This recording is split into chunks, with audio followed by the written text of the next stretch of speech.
minute, please, each of you, can you share your belief in what is the single most important financial lever that will unlock Africa's next phase of industrial and trade development? Please. Okay.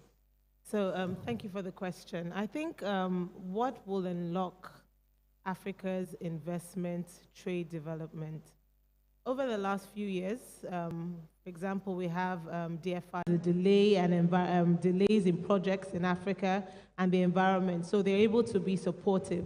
So I think the key thing that really can help Africa is Africa helping itself, not depending on funds from the Europe or America, but when we have these kind of banks who are focused and have the capital to just invest in Africa, when there's a sudden economic turn down or currency devaluation, they're not going to turn their backs on you. They're not going to run away because they understand the terrain and they understand the environment.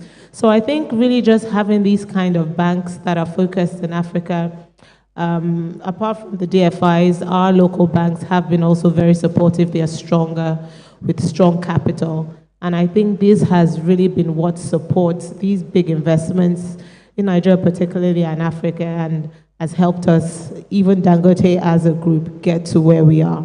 So thank you. Thank you. Yeah, no, I completely agree. Local capital mobilization, I think, is going to be the key for unlocking, Africa's potential.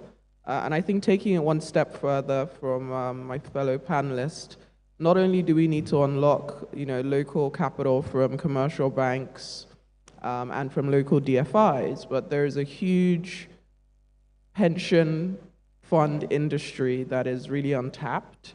In Nigeria alone, we have about 26 trillion naira as of the end of September in pension assets. Less than 5% of that is getting invested into the real economy. It's getting invested into infrastructure.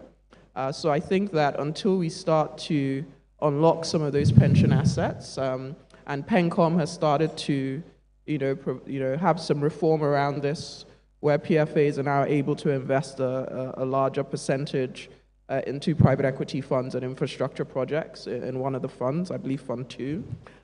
So we're going to start seeing that, but I think until we are able to mobilize not only pension assets in Nigeria, but pension assets across Africa to start investing in the real economy, start to investing in infrastructure, because as she said, there is enormous flight risk where majority of our capital now is sitting in coming from foreign DFIs, foreign capital providers, that when you have the volatility that is, in a